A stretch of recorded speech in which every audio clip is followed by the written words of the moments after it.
আপনার জীবনে এই মাস কি সুখ আর সাফল্য নিয়ে আসবে, নাকি কিছু চ্যালেঞ্জও থাকবে? চলুন জেনে নিই। মাসের শুরুতে অফিসে আপনি পরিশ্রম করে যাচ্ছেন, হঠাৎ কাজের ফলাফল দেখা দিল। সবাই আপনার কাজের প্রশংসা করছে। হ্যাঁ, এই মাসে কর্মজীবনে সাফল্য পাওয়ার সুযোগ আসবে, তবে ছোটখাটো কিছু সমস্যা থাকবেই। কিন্তু আপনার যোগ্যতা দিয়ে সেগুলো সমাধানও করতে পারবেন। যারা ব্যবসা করেন তাদের জন্য সময়টা বেশ ভালো। শিক্ষার্থীদের ক্ষেত্রে মাসের শুরুটা বেশ ইতিবাচক। কম্পিটিটিভ এক্সামের প্রস্তুতি যারা নিচ্ছেন তাদের অলসতা কিন্তু কাটাতে হবে।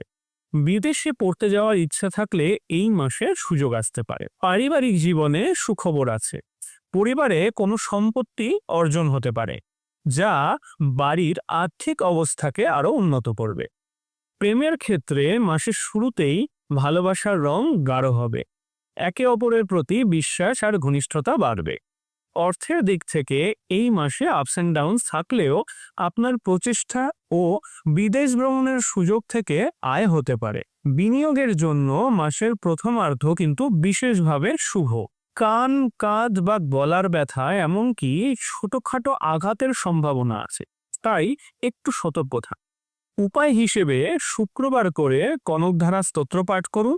প্রতিদিন শ্রী গণেশের পূজা ও গণপতি মন্ত্র পাঠ করুন, তাহলে আপনারা অবশ্যই বিশেষ উপকার পাবেন। আপনার সেপ্টেম্বরের রাশিফল শুনে কেমন লাগলো কমেন্ট করে কিন্তু জানাতে ভুলবেন না। আর আপনি সবার সাথে শেয়ারও করে দিন এই ভিডিওটি। নমস্কার।